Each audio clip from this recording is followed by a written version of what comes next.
The map was wrong, and Sira Voss knew it the moment her stylus touched the projection. She had been hired to correct a dead woman's cartography, a routine subcontract, the kind that paid docking fees and kept her survey license current, and the holographic terrain model floating above the work's surface in the Tessarene Compact's regional archive was supposed to show the subsurface geology of a plateau called Ohn's Table on a world called Tesserath Minor. Instead, it showed something that made her stop breathing for 3 full seconds, which was 2 seconds longer than any surprise had earned from her in 14 years of frontier mapping. The contour lines were wrong. Not inaccurate, wrong in the specific way that told a cartographer with Sira's particular obsession that someone had drawn them wrong on purpose. The elevation gradients around the plateau's central depression had been smoothed, averaged. The sharp inflection points where bedrock met something denser had been filed down to gentle curves, the way a forger softens a signature's edges to make it look like the hand that wrote it was less certain than it was.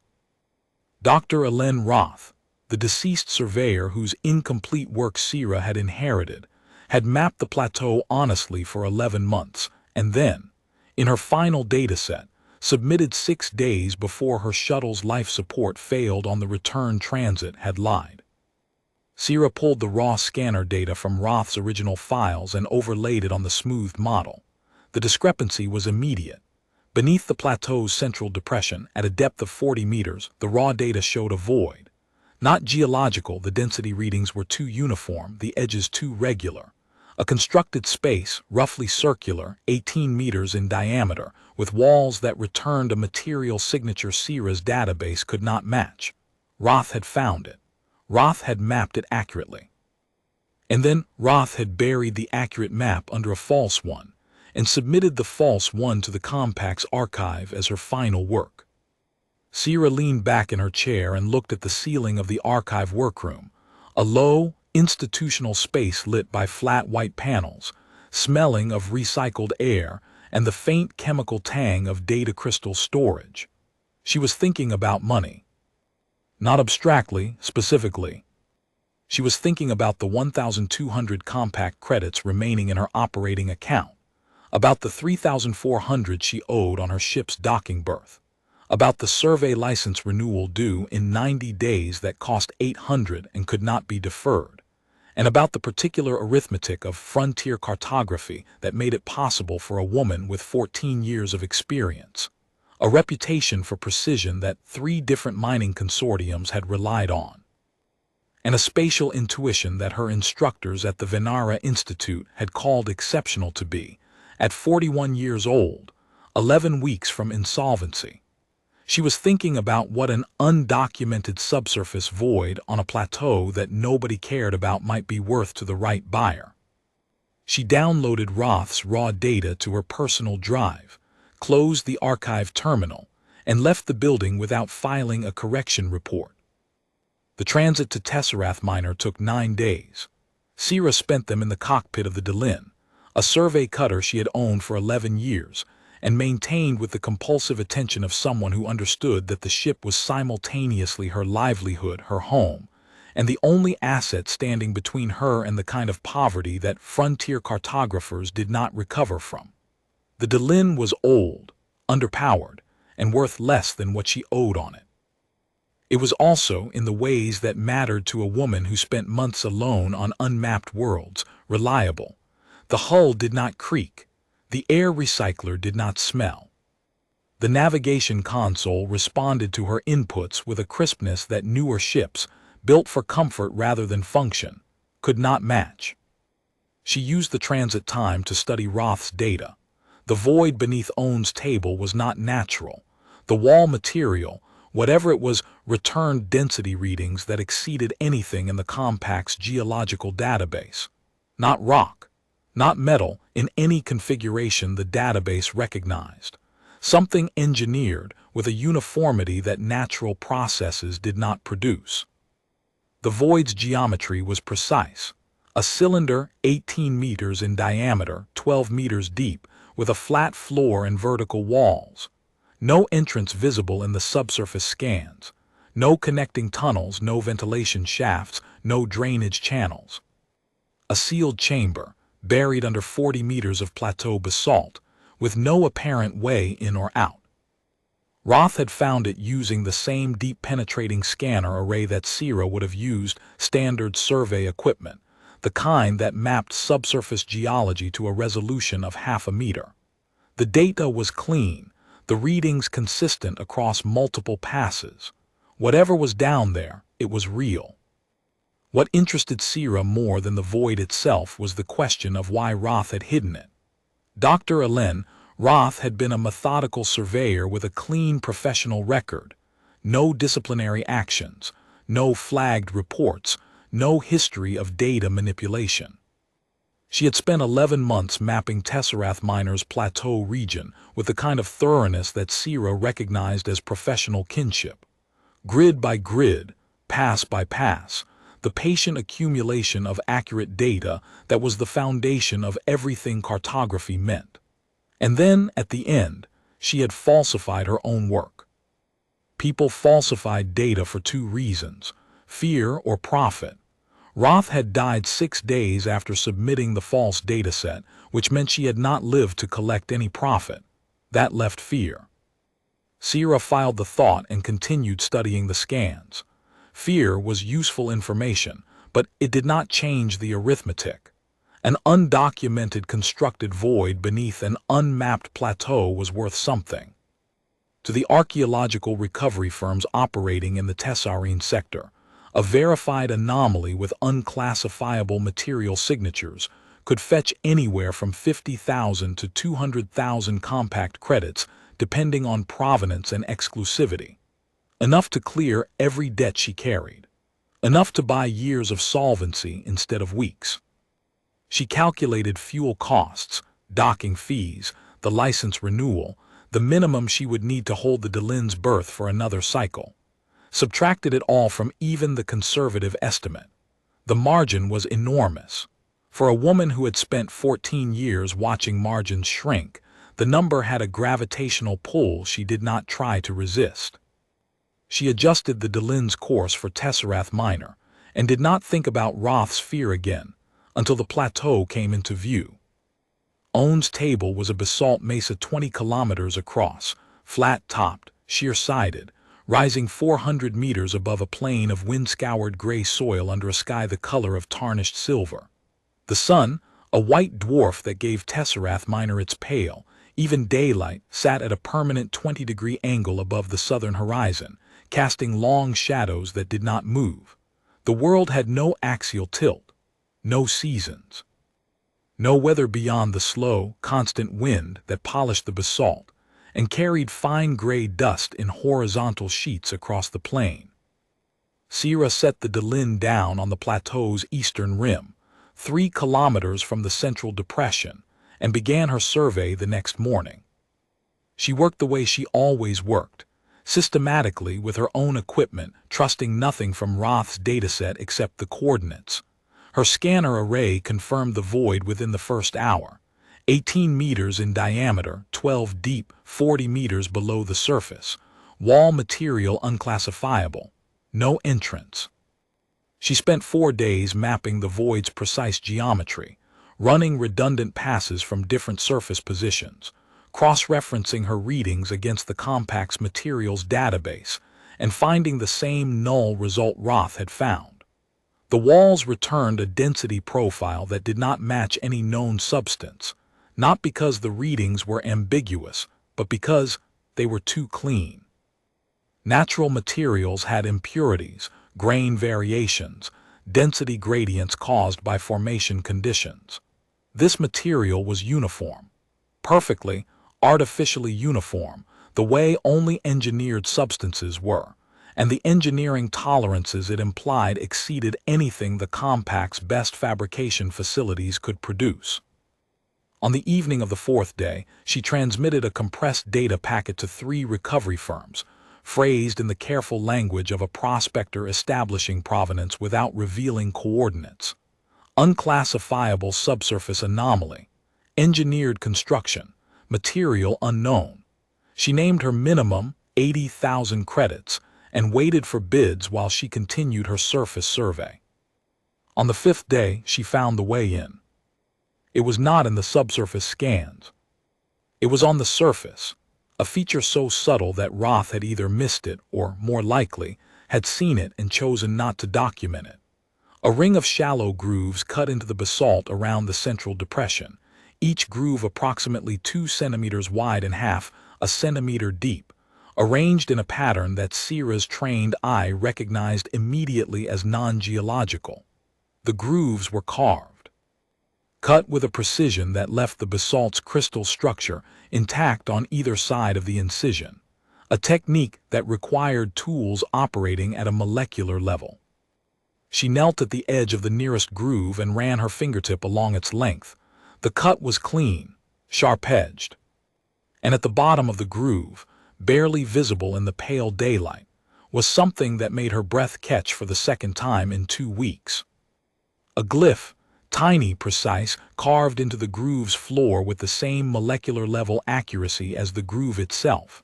She swept dust from the next groove and found another glyph, different from the first, and another, and another.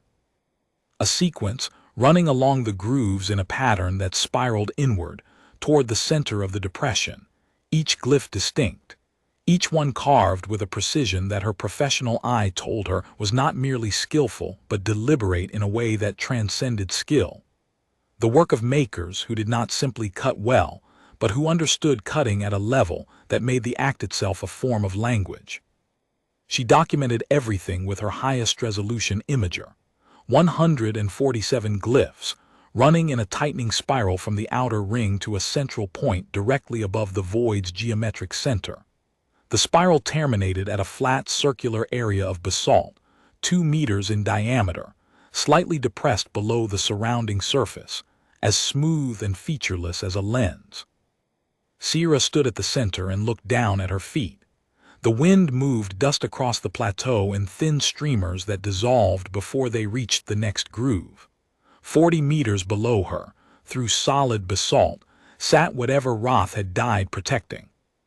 Above her, the pale sky held its permanent twilight color, and the long, unmoving shadows stretched away to the east like fingers pointing toward something she could not see. She thought about the firms she had contacted, the bids that might already be waiting in her ship's communication queue. The number, 80,000 minimum, possibly twice that had felt so necessary 9 days ago, and now, standing above a void that had been sealed with this level of precision and patience, felt like a figure she should examine more carefully before committing to it. She shelved the thought, professional discipline first. Map the access, document the mechanism, understand what she was selling before she sold it. That was not reverence. That was good business. She knelt at the center and pressed her face close to the basalt, blocking the ambient light with her cupped hands. The stone was translucent here. When every other light source was eliminated, she could see through it to a depth of perhaps 10 centimeters. And the glyphs embedded in that depth were not dark. They carried a faint luminescence, pale violet, invisible under the open sky unless you eliminated every competing source and let your eyes adjust. Violet, not gold, not white, not amber. A color that had been waiting in a register she had never encountered in 14 years of mapping worlds that other people had already decided were empty. She pressed her palm flat against the translucent basalt. The glyph beneath her hand pulsed. She spent the nights in the Delin, reviewing each day's scans against the growing model. The void did not change. It sat beneath the plateau with the permanence of something that had been designed to sit beneath plateaus, inert, sealed, returning the same unclassifiable readings regardless of the scanner frequency, the pulse duration, or the angle of approach. On the second night, she ran a temporal decay analysis on the wall material's density signature, looking for the kind of slow molecular degradation that all engineered substances exhibited over geological time. The analysis returned null, not degraded, not degrading. The material was as stable as the day it had been placed, which was either a measurement error or evidence of engineering so far beyond the compact's capabilities that the difference ceased to be one of degree and became one of kind. On the third night, she overlaid her scan data onto Roth's raw files and compared them point by point. The match was exact to the resolution limit of both scanners. Two independent surveys, 18 months apart, returning identical readings. Whatever the void was, it had not changed in the interval between Roth's mapping and her own, had not shifted, settled, expanded, contracted, or degraded by any measurable amount. The kind of stability that natural formations achieved only at the scale of continental bedrock, and that engineered structures achieved only when maintained. Maintained. The word sat in her mind with the uncomfortable weight of a conclusion that had arrived before the evidence was complete. If the void's structural stability was maintained rather than inherent, then something inside it was still active. Something was still drawing power, still operating, still holding the chamber's geometry against the compressive forces of 40 meters of basalt, and whatever seismic activity Tesseract Miner's geology could produce over the centuries. The void was not an ancient ruin. It was an ancient machine, running in a mode so quiet that every instrument the compact possessed read it as silence. On the fourth morning, before starting her surface survey, she recalibrated her deep scanner to its maximum sensitivity and ran one more pass directly above the void's center. The standard readings returned the same null result, but at the extreme low end of the frequency spectrum, subsonic, below the threshold of any practical application, a range she had never had reason to scan, her instruments caught something. A standing wave. Faint, steady, perfectly sinusoidal. A vibration in the basalt too low and too regular to be geological, too precisely calibrated to be random. The chamber below was humming, had been humming for as long as it had been sealed, holding a single sustained note in a register that nothing in the compact's database was built to hear. That was the morning she found the grooves.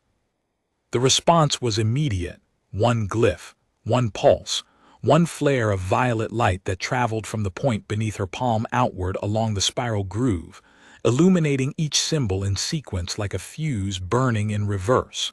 Center to perimeter. 147 symbols lit in under 3 seconds, and the plateau hummed. A low, subsonic vibration transmitted through the basalt. Not random, structured. A standing wave with harmonics that her survey training recognized as resonant frequencies. The stone was being excited at its natural frequency by an external force, and the force was coming from the chamber below. Sierra stood and stepped back from the center point. The grooves were lit violet from edge to edge, the entire spiral visible like a diagram drawn in light on the gray basalt. The effect was startling in its clarity, not beautiful, not threatening, but legible. The spiral was information, and she was reading it with her eyes the way she had read it with her instruments, and both readings agreed. This was a mechanism, and she had activated its first stage. But the activation had gone outward, center to perimeter, a reading sequence, the system confirming her presence, acknowledging contact. Recognition was a handshake. Access required credentials. The credentials were in the geometry. She saw it now that the glyphs were lit. Each glyph occupied a position in the spiral that corresponded, she checked her subsurface scan overlay, to a specific point on the chamber wall below.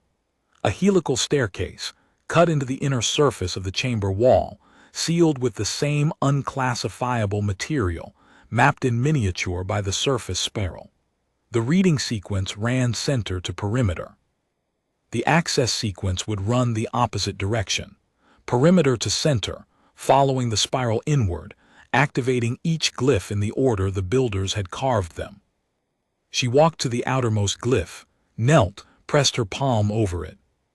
The violet light beneath her hand flared, and she felt the standing wave shift, a new harmonic added to the chord. She moved to the next glyph and pressed again. Another flare, another frequency. The chord was building. It took 2 hours and 40 minutes. 147 glyphs, each requiring direct palm contact, each one adding its voice to the harmonic structure growing in the basalt. By the 30th glyph, her knees ached from kneeling and rising. By the 50th, she had developed a rhythm: kneel, press, feel the pulse, rise, step, kneel again, that was not unlike the rhythm of survey work itself. Patient, sequential, one data point at a time. The arithmetic ran in the background of her mind as she worked, tallying the finds, increasing value with each activation. The demonstrated mechanism, the active response data, the documentation of a sequential access protocol. Recovery firms paid premiums for provenance this thorough. By the 70th glyph, the vibration in the basalt was strong enough to blur the image through the transparent center point. By the 100th, she could hear it, not as sound but as a presence in her skeleton, a resonance that made her teeth ache and her wrist bones sing. The chord was not simple. Each glyph added complexity, and the cumulative effect was a harmonic architecture of extraordinary density, organized around principles she could feel but could not name. By the 120th, the plateau itself was vibrating. The thin veils of wind-blown dust crossing the mesa rose vertically instead of streaming horizontal, caught in updrafts from thermal energy bleeding through the basalt. Her wrist scanner reported ground temperature increasing by 0.5 degree per minute. The activation was drawing power from somewhere deep, channeling it through the grooves, building toward a threshold she could feel approaching in the tightening resonance of the standing wave. Her communication unit chirped at glyph 115, a bid from Rethane Geological, the mid-tier recovery firm that handled most of the sector's anomaly work. She glanced at the figure while pressing her palm to the next groove. 112,000 credits, contingent on exclusive access and a verified provenance packet. More than she had asked for, more than she had calculated needing. She marked the message as read and moved to the next glyph. The number was there, solid, real, 112,000 credits waiting for her decision, and she let it sit in the back of her mind like a surveyor's benchmark, a known point she could return to when the fieldwork was done. By 140, the harmonic chord had become something she could no longer describe as vibration. It was a presence, a sustained, complex structure of interlocking frequencies that occupied the basalt, the air, the flat bones of her wrists, the architecture of her inner ear.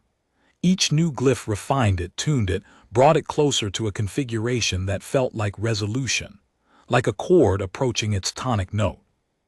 She pressed glyph 146, stepped to the center, knelt one final time and placed her palm on the last symbol, the one at the center point, the one she had touched first when the reading sequence fired.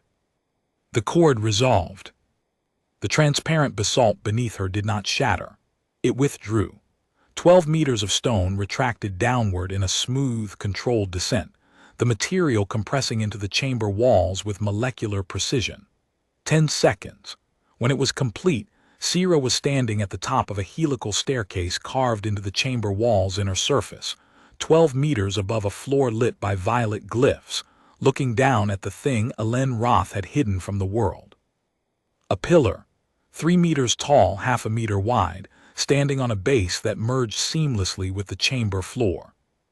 The material was dark, not the black of absence but the deep, saturated darkness of a substance that absorbed light selectively and released it in violet frequencies that matched the surface grooves. Its surface was covered in glyphs, hundreds of them, carved in vertical columns from base to apex, each one pulsing with the luminescence that now lit the chamber in layered shades of violet. And at the pillar's apex, a carved hand, open, palm upward, fingers slightly spread, human, anatomically precise, with the specific finger-length ratios, joint proportions, and thumbnail placement that could only have been modeled from a human original. Rendered on a pillar sealed inside a chamber sealed beneath 40 meters of basalt on a world where no human had set foot until 2 centuries ago. The wind from the plateau swept into the opening. Gray dust drifted down through daylight into violet luminescence and turned pale purple as it settled on the staircase's upper steps. Sierra understood, standing at the top of that staircase, why Roth had lied. Not because she had reached the same conclusion Roth had reached, not yet. Because she could feel the question forming, the question that preceded the conclusion, and the question was, what do you do with something that was made with this much care? She descended. The descent took 47 steps. She counted them, the automatic habit of a woman who measured everything, who could not walk into a space without calculating its dimensions, who had built a career and an identity on the conviction that the act of measuring was itself a form of understanding. 47 steps, each 126 centimeters deep and 18 centimeters high, describing a helix with a radius of approximately 2.4 meters. The numbers were human. Not tessarine, whose standard architectural step was 31 centimeters deep to accommodate their longer foot. Not dreveni, whose short legs preferred risers of 12 centimeters. Human, built for human proportions by builders who had known, with the certainty of engineers designing across geological time, exactly what species would eventually descend this staircase. The violet light intensified as she went deeper. Each step brought her closer to the pillar, and each step increased the luminosity of the glyphs on the chamber walls, the same layered, three-depth inscription that covered the pillar, extending across every vertical surface. The walls were not merely containers for the chamber's space. They were pages. She was descending through a document, and the document grew denser and more complex as she approached its central argument. At the 20th step, she paused and pressed her hand against the wall. The material was the same as the pillar, warm, maintaining body temperature. Resonant with the standing waves she could now feel through the soles of her boots as well as her palm. The glyphs nearest her hand brightened at the contact, the outermost lavender layer intensifying to a pale violet that illuminated the step beneath her feet. The system was aware of her, had been aware of her since the surface grooves fired. The chamber was not a passive space she was entering. It was an active system she was being received by. At the 30th step, the harmonic in the walls gained a new overtone, a sub-frequency she felt in her jawbone and the bridge of her nose, the bones of the face that were thinnest and most resonant. The sensation was not painful. It was intimate. The kind of vibration that bypassed the formal distance of professional observation and arrived at the level where the body recognized things before the mind could name them. Something in the chamber was speaking to her skeleton, and her skeleton was listening. At the 40th step, she could see the floor clearly, the base of the pillar. The glyph channels running outward from it across the floor in a radial pattern that mirrored the spiral above. Except here the pattern was a starburst, lines of inscription radiating from the pillar's base like the spokes of a wheel, each line carrying a different sequence of glyphs at a different intensity. The combined effect a mandala of violet light that turned the floor into the most complex single surface she had ever encountered in her career. 7 more steps. She descended them slowly, feeling the harmonic build with each one, feeling the chamber close around her not with threat but with attention. The focused, patient, ancient attention of a mechanism that had held one note for longer than any civilization in the galaxy had existed, and was now, in the presence of the species it had been designed to receive, beginning to expand that note into a chord. The staircase was cut for human feet. The step depth, the riser height, the width of the tread, all dimensioned for a human stride. She registered this involuntarily, the way you register a staircase in the dark, by the naturalness of the descent, by the absence of the small adjustments the body makes when steps are built for a different frame. These steps fit her. They fit her the way a precision instrument fits the hand it was calibrated for, not approximately, not with accommodation, but precisely. The air in the chamber was warm, not the stale warmth of a sealed space but a maintained warmth 19 degrees. Her wrist scanner confirmed, stable, with a breathable atmospheric composition that had been held at this exact level for a duration the scanner could not estimate. Active environmental control, running continuously since before the basalt above had fully consolidated. hundreds of thousands of years, perhaps longer. She reached the floor. The pillar was 3 meters in front of her. Up close, the craftsmanship exceeded anything she had encountered in 14 years of mapping the remnants of civilizations older than the compact. The glyphs covering its surface were not merely carved. They were layered, each vertical column containing symbols at 3 different depths, the deeper layers visible through the upper ones like sedimentary strata in a cliff face.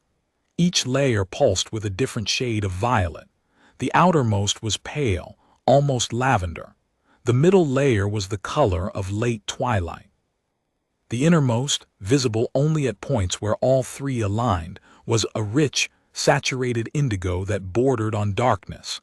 And at those alignment points, the light was concentrated enough to cast sharp-edged shadows on the chamber floor. The hand at the apex was more detailed than it had appeared from above. The fingers were slightly curled, the natural resting position of a human hand held palm up, the way you hold something precious that you are offering to someone you trust. The creases of the palm were rendered. The fingerprints, ridged patterns as specific as any forensic record, were carved with the same molecular precision as every other surface in the chamber. This was not a generic symbol. It was a specific hand. Someone's hand, preserved at the top of a sealed pillar, palm up, waiting for another hand to answer it. Sierra circled the pillar slowly. The glyphs shifted as she moved, not the symbols themselves, but the alignment of the 3 layers, which produced different visible patterns depending on the viewing angle. The pillar contained not one inscription but many, overlaid and interwoven, each accessible only from a specific position. A 3-dimensional text, readable only by someone who moved around it and understood that the reading of a thing could depend on where you stood. A cartographer's artifact. The recognition arrived without drama, settling into her understanding the way a measurement settles into a survey, quietly, with the authority of evidence. This was not a monument to be admired from a fixed position. It was a map to be walked, its information encoded in the relationship between the reader and the surface, its meaning contingent on movement and perspective. Whoever had built this had built it for someone who understood that the truth of a terrain was not visible from any single vantage point. She completed her circuit and stopped in front of the pillar, directly facing the hand. The arithmetic was still present, 112,000 credits in her communication queue. The number had weight, the specific, concrete weight of debts cleared, a license renewed, a ship maintained, a life extended by the margin that money could buy. She was not naive about what that margin meant. She had watched 3 colleagues leave frontier cartography in the last 5 years, 2 for desk positions that paid living wages, 1 for a medical debt that consumed everything she owned and kept consuming. The margin was not luxury. It was survival. But the chamber was doing something to the scale in her mind. The pillar, the hand, the layered glyphs, the maintained atmosphere, the staircase cut for human feet, all of it built at a scale of patience and precision that dwarfed her arithmetic. Her debts were real. Her insolvency was real. But they were measured in months and credits, and the thing in front of her was measured in geological epochs, and the sustained transmission of a capability across a species' entire history of forgetting. She thought about Roth, about a careful woman who had found this place, understood what it was, and chosen to protect it with a lie that cost her everything a surveyor possessed, a professional integrity, the one currency that could not be earned back once spent.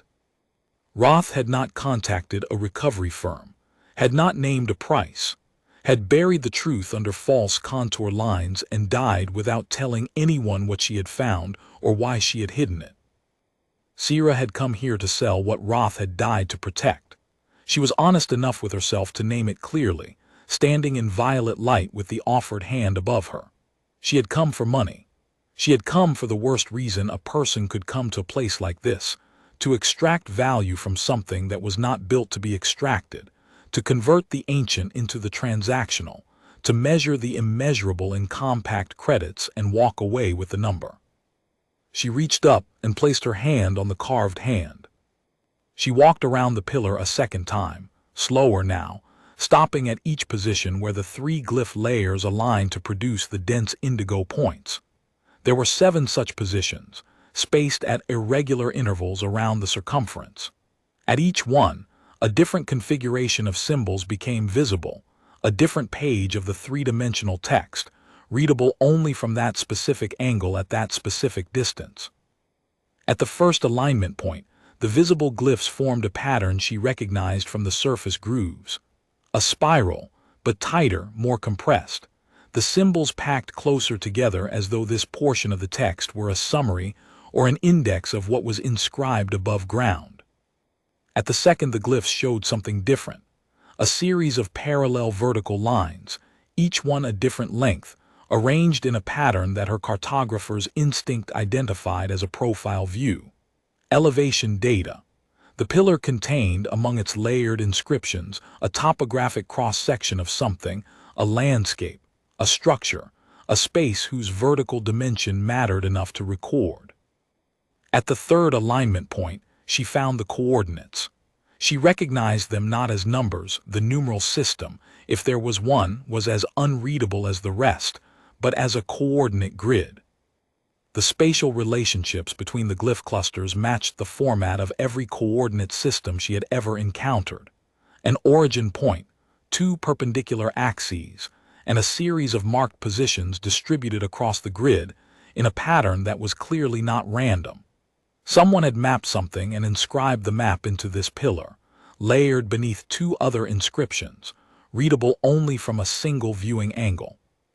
The map was 3 layers deep, and each layer was itself a layer of the pillar's 3-depth text. Cartography nested inside cartography. Her professional hunger stirred, the deep, specific hunger that had kept her in a career that could not keep her solvent, the satisfaction of encountering a spatial problem that was genuinely new.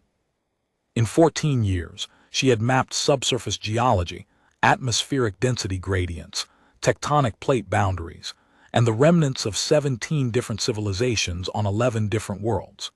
She had never encountered a mapping system that used 3-dimensional stone carving and viewing angle dependence as its encoding method. The pillar was not merely old.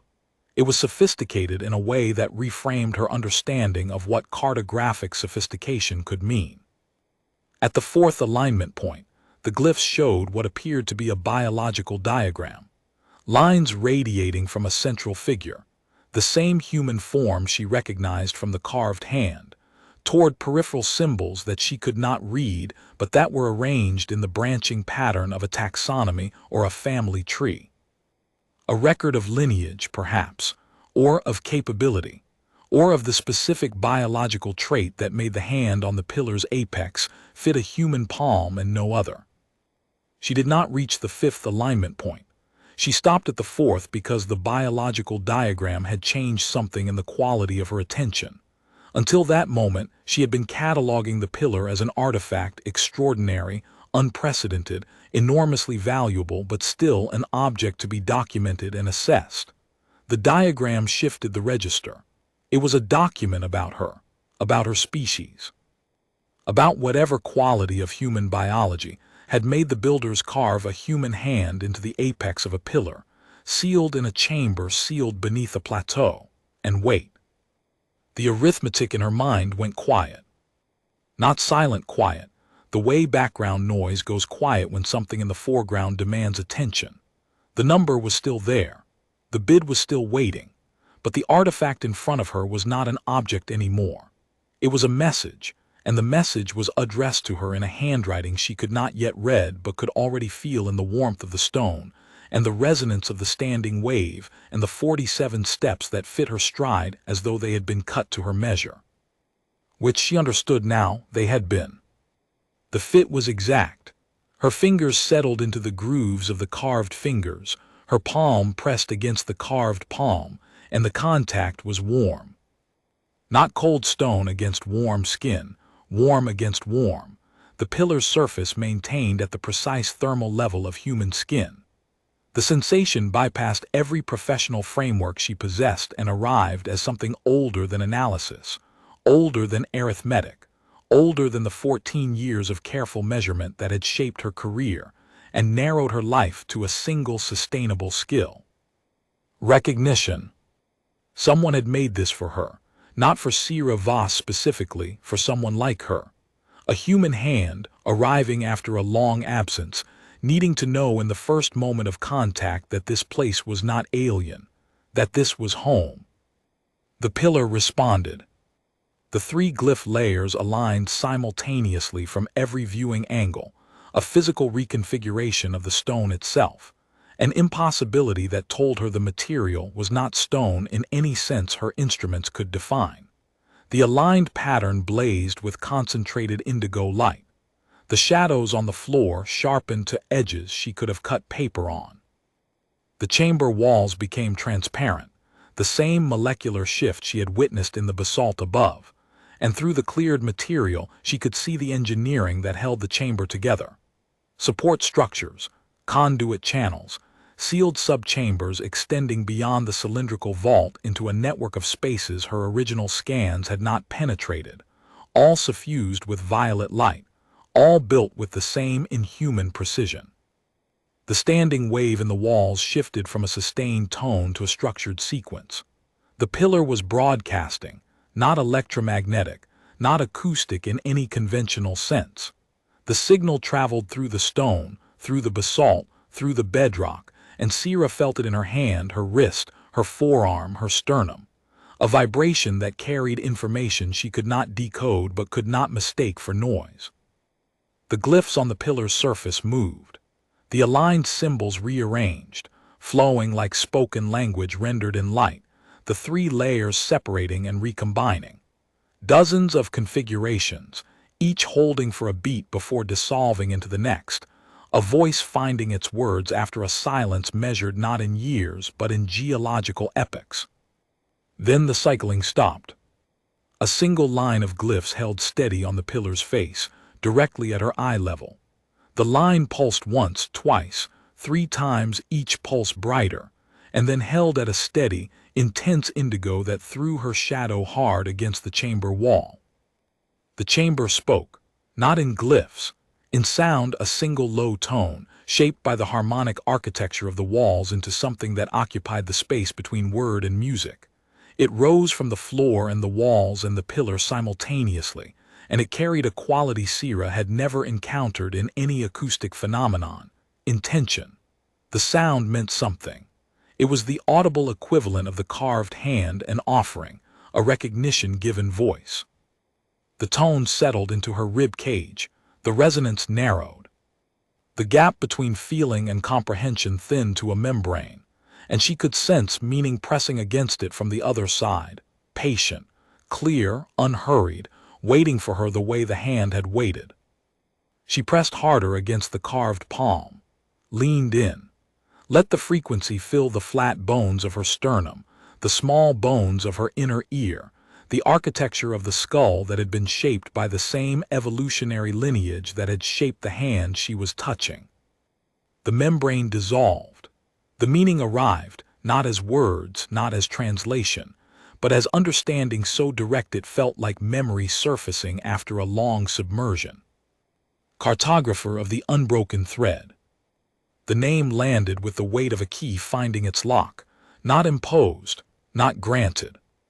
Recognized, as though the pillar had spoken aloud a name she had always carried in the structure of her hands and the precision of her eye and the 14 years of patient, sequential, one data point at a time work that had defined her life and impoverished it and sustained it in equal measure. Cartographer, not queen, not heir, not warrior or chosen one or destined champion. Cartographer, the thing she already was, the thing she had spent her adult life being, the capability she had honed through poverty and solitude and the unrelenting arithmetic of frontier survival. The pillar had not elevated her. It had identified her. It had perceived whatever she was with whatever ancient mechanism served it for perception, and it had seen not a savior but a mapmaker, and had deemed that sufficient. had deemed it the precise qualification the builders had been waiting for. The unbroken thread. She understood this too in the resonant sublinguistic register the pillar communicated through. Not a bloodline too narrow, not a civilization too broad, a capability, the ability to map, to measure, to find the hidden by understanding the visible, to draw the line between the known and the sealed. The builders had possessed it. Their descendants, scattered, diminished, forgetful, still possessed it. The thread had not broken. It had gone underground, the way rivers go underground in dry country, running through bedrock where no one could see it, but running. Continuous, unbroken. And the pillar had been waiting, with its offered hand and its sealed glyphs and its patient environmental system holding 19 degrees in a buried chamber for an age beyond calculation, for the thread to surface again in the form of a person who could do what the builders had done. Not fight, not rule, map, see the shape of what was hidden and render it visible to the species that had forgotten it existed. Roth had been a cartographer too. Roth had found this place, activated the surface grooves, seen the hand through the transparent basalt, but Roth had not descended, had not pressed her palm to the carved palm. Sira understood now that Roth had seen enough from above to know what the pillar was, and the weight of that knowledge had frightened her. Not frightened her away from the artifact, but away from the transaction. Roth had realized that selling this place would be a betrayal of the capability that had led her to find it, and she had chosen the only protection she could offer. Silence, buried under false contour data, at the cost of everything a surveyor's name was worth. Sira had come here to complete that betrayal. 112,000 credits waiting in her ship's queue. The number still existed. The firm still wanted her data. The transaction was still mechanically possible. But the name the pillar had given her made the transaction impossible in a way that had nothing to do with morality and everything to do with accuracy. She was a cartographer. The name confirmed what she had always been. And a cartographer who sold a map to someone who would destroy the terrain it depicted was not a cartographer at all. She was a forger, worse than Roth, who had at least falsified her data to protect rather than to profit. The violet light pulsed around her.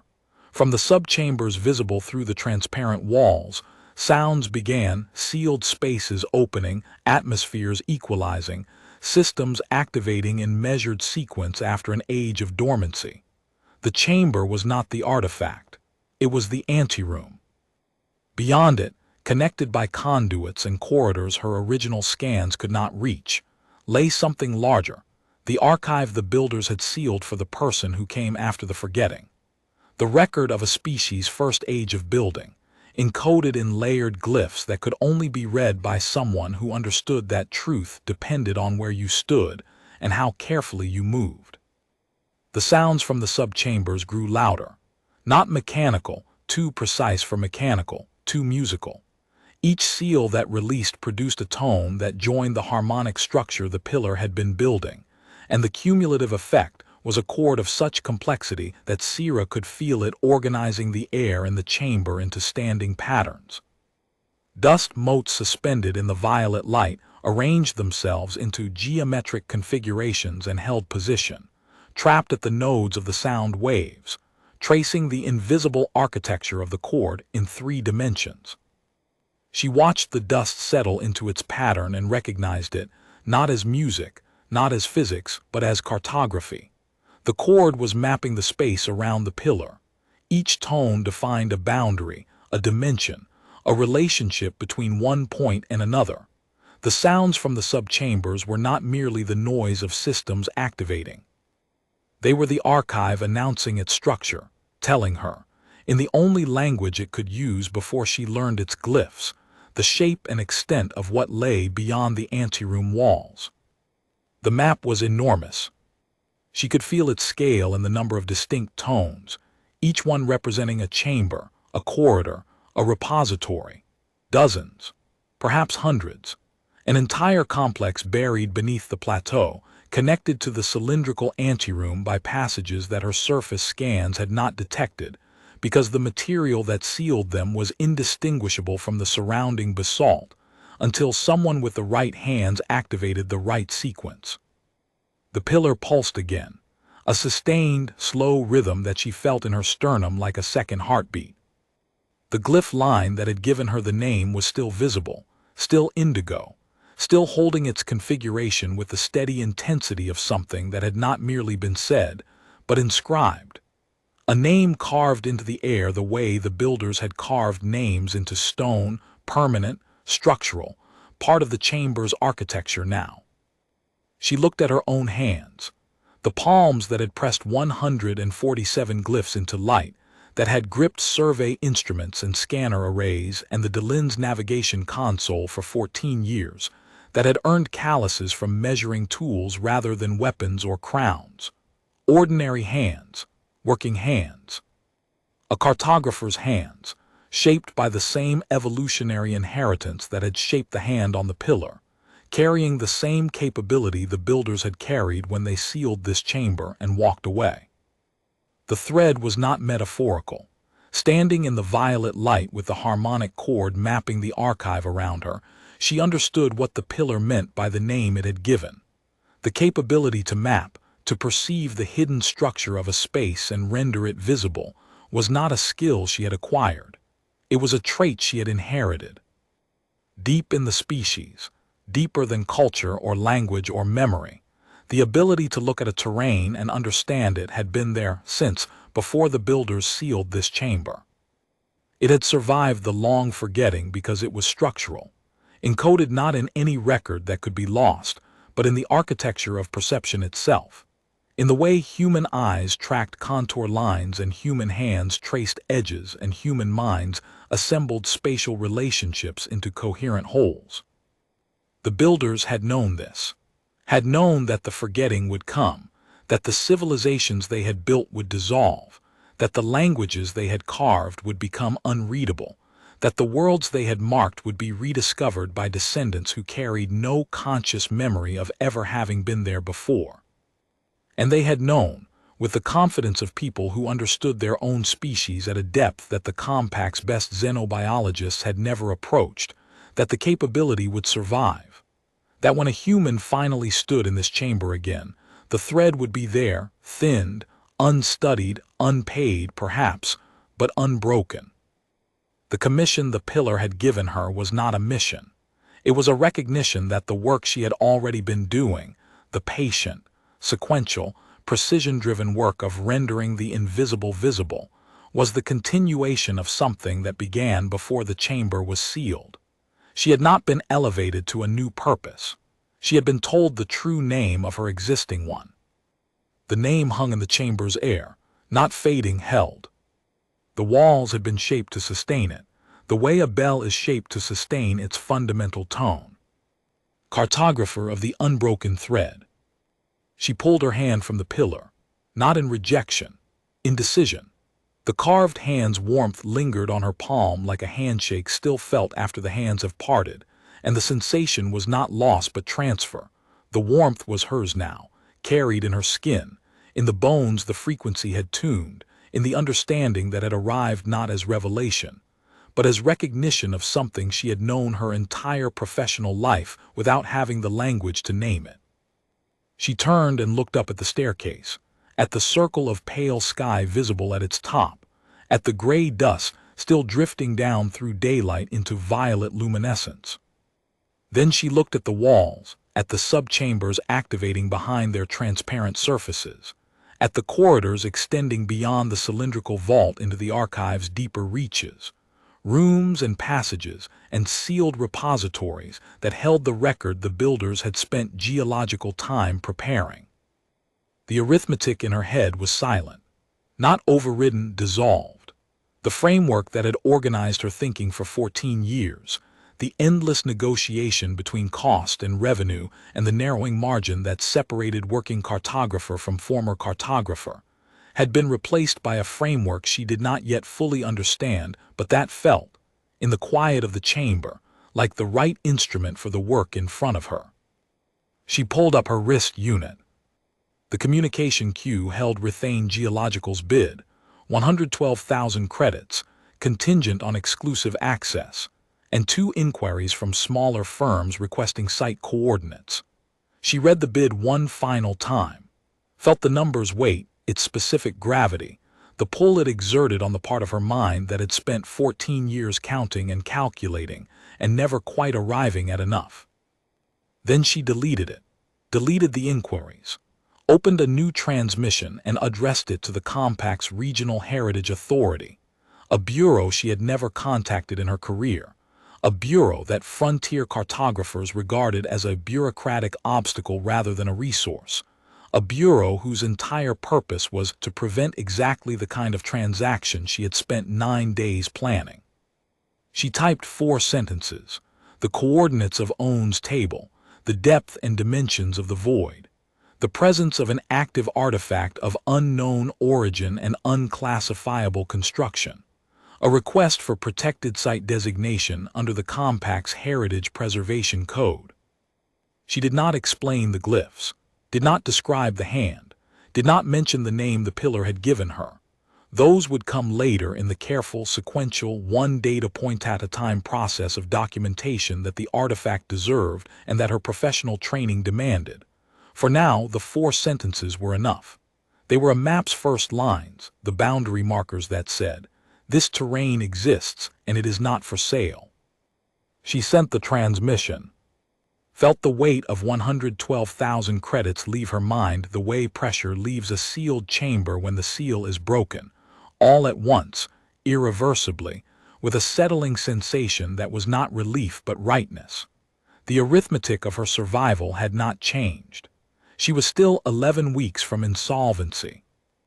She would still need to find contracts, still need to map rock densities and measure subsurface gradients on worlds that nobody cared about, still need to maintain the Delin and renew her license and eat and dock and fuel. The poverty that had defined her professional life was not resolved by the act of refusing money. But the scale had changed. The thing she measured her life against had shifted from the arithmetic of survival to the scope of the work in front of her, and in that shift, the poverty became what it had always been, a condition, not an identity. She was not a poor cartographer who had found something valuable and given it away. She was a cartographer who had been recognized by the oldest cartography in existence, and the recognition carried a commission that no amount of credits could fund or fulfill. She walked to the nearest transparent wall, pressed her palm against it, felt the material thin beneath her touch, the same molecular response as the basalt above.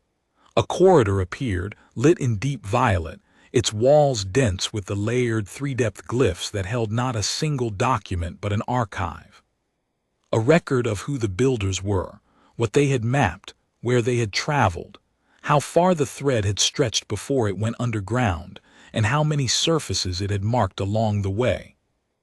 The map she had been hired to correct was not Roth's survey of a plateau. It was this, the largest, oldest map she would ever encounter. The map of a species' journey from its first age of building to its long age of forgetting, inscribed in stone by hands that had known the forgetting would come and had decided, with a patience that exceeded any human patience she had ever witnessed or imagined, to leave the record where a mapmaker could find it. Not a warrior's hands, not a ruler's, a cartographer's. She stepped into the corridor. The glyphs brightened around her, tracking her passage the way the surface spiral had tracked her approach, not leading, not following, but accompanying. Her shadow stretched behind her across the antechamber floor, where the pillar stood with its offered hand still open, still warm, still patient. She did not look back. The hand was answered, the commission was accepted, the thread was unbroken. The corridor stretched deeper than her headlamp could reach, its walls inscribed with the layered language of builders who had measured their patience in geological time, and had trusted that the measurement, when it finally arrived, would come in the form of someone who understood what measurement meant. She set her stride to the rhythm of the glyphs lighting ahead of her, methodical, sequential, one data point at a time. The silence ahead of her was the silence she knew better than any other, the silence of a map before the first line is drawn. The archive structure revealed itself as she walked, The corridor was not a single passage. Every 20 meters it branched left and right into chambers she could see through the transparent walls. Each chamber was a different size, a different shape, configured for a different kind of record. Some held the same dark pillars, smaller than the one in the anteroom, their surfaces dense with layered glyphs. Some held flat panels of the translucent material, crystal, or something beyond crystal, mounted on the walls at angles that suggested they were meant to be read the way she read survey projections. Standing, at arm's length, with the eyes moving methodically across the surface from left to right and top to bottom. Some held objects she could not classify, shapes that might have been tools or instruments or components of machines whose function she could not guess. All of them carved with glyphs, all of them lit by the same violet luminescence that tracked her passage through the corridor, all of them waiting. The scale of the archive settled into her understanding incrementally, the way the scale of a landscape settled during a survey, not all at once, but kilometer by kilometer, measurement by measurement, each new data point expanding the model, until the model exceeded what the mind could hold in a single image and became instead a system, a structure too large to see from any single position, but comprehensible through the accumulated evidence of systematic observation. This was why the builders had waited for a cartographer, not because the archive needed someone who could fight for it, or rule it, or wield whatever power it contained. It needed someone who could map it. The archive was too large, too layered, too dependent on viewing angle and position, and the relationship between the reader and the surface to be comprehended by any method other than cartography. It required someone who would walk it slowly, patiently, one data point at a time, and build the model that would make it visible to the species that had forgotten it. She set her stride to the rhythm of the glyphs, methodical, sequential, one data point at a time. The silence ahead of her was the silence she knew better than any other, the silence of a map before the first line is drawn. She began to draw,